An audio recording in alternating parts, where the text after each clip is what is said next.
Today we're going to make a crepe paper flower, and we are going to use double-sided crepe paper that has two colors on it, and it has a light and a dark side. It comes in many colors. I sort of like this orangey color, but I thought I would start with a lightish one. And then even for leaves, there's different colors you can have. And I'm going to put the flower together first because I seem to be running out of time lately. So I thought I would show you the steps, and it's quite easy, and the more you do it, the more proficient you'll become.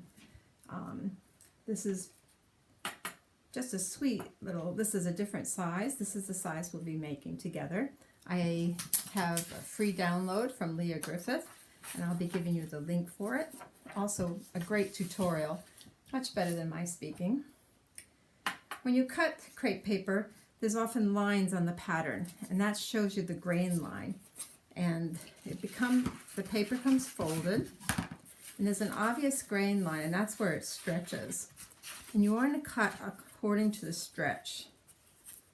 So when I put this pattern piece on, and you can cut, I don't know, 3, maybe even 4, depending on your scissors, at the same time. And you don't have to be exact. Just want to cut around your pattern pieces, following the grain line. So there's pieces. Now remember, it's two-sided, so you have a light and a dark side. Now for the leaves, the pattern comes to be placed on a fold. This is a scrap from the one I did. So if you place it on the fold, and the first time, just cut the general shape.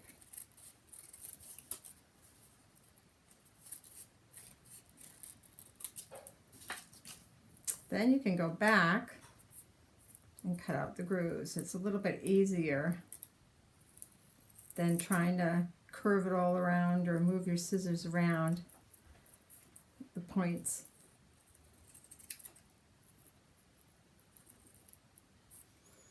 There we go. I said I wasn't going to cut out first. I was going to just put it together. Well, since I usually cut out first, that's what I did. Then you open up and you get the whole leaf. Now when you take the leaves, you need the edge of your scissors, or I'll even use this, something to just curve it toward the grain, just to give a little bit more of natural feel. Now I did get this pattern from Leah Griffith. This is actually 2 pieces glued together from scraps, so you can use a lot of your crepe paper. It doesn't tease quite as easily. She says to put 3 leaves on, and I find it makes my bouquet a little bit loaded. She also has a shiny paper, a paper weight gloss paper that makes a beautiful leaf, and that actually looks a little bit more like the anemone flower. Okay, I think I will pick, I have a light and a dark. I'm going to go with the dark side so you can see. I did a correction. I'll go with the light side since I've already done some.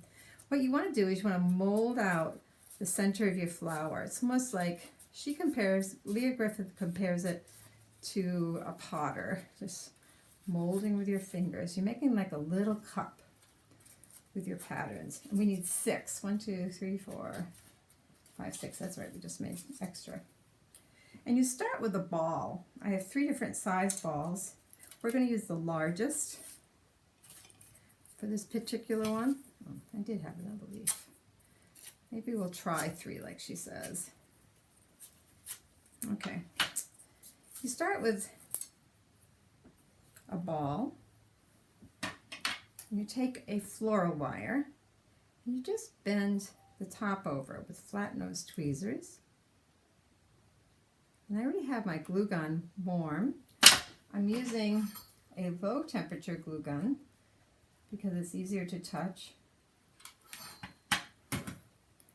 And I'm going to just stick this styrofoam ball. You can make a hole first if you want, but you don't need to. That glue will be held on. And this is about 3/4 inch. Now when you work with this glue, you can only use strings. Don't forget to cut them off later. If you want to do a little one, I have a little wooden ball here. And I can tip it the top over. That just gives you a little broader surface to put glue on. Because you don't want this head of the flower coming off. Put a little bit of glue on my end. This one I find, for the little ones, I find once I put it in, I actually go through the top part. It's a bead, that's what the wooden ones are. And I put some glue right at the top of the hole to fill in. And once it cools down just a little bit, you can brush the extra off. Okay, so I have 3 different sizes here, small, medium, large, and we are doing the large. Then you're gonna, oh, I forgot to tell you, there's 4 pattern pieces. We've already used 2. We've used the leaf, we've used the petal, which we need 3 leaves, 6 petals, and 1 black center, a circle. And then we need some what she calls eyelashes. And I use pinking shears to cut the top with, and that just gives you an idea of where to cut. And it doesn't have to be even. And then you're going to just slice little eyelashes. And I have trouble seeing the black, especially with the light of my camera, so I made that ahead. So after you take the circle, our next step is to cover the circle with black. So I hollow it out like a ball, like a, oh, that one ripped. That has never happened to me before. I just, nervous, went too fast. Gently open ball the surface. And it's different sizes, so I'm going to put a little bit of glue right on my styrofoam ball.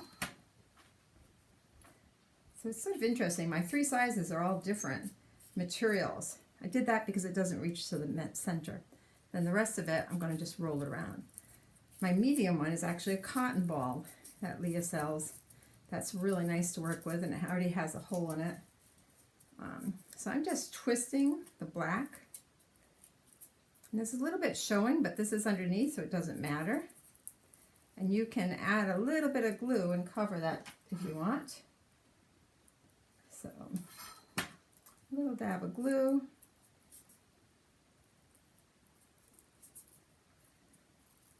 And even though it's cool, it is a little warm, so be careful. Okay, so there's my circle. Now I'm going to add my eyelashes. Now,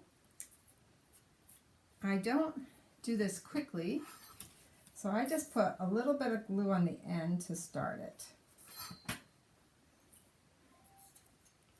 And I'm going to put it up over my ball, but underneath for the gluing. So as I get the glue on, I'm just going to add a little bit of glue and twist around.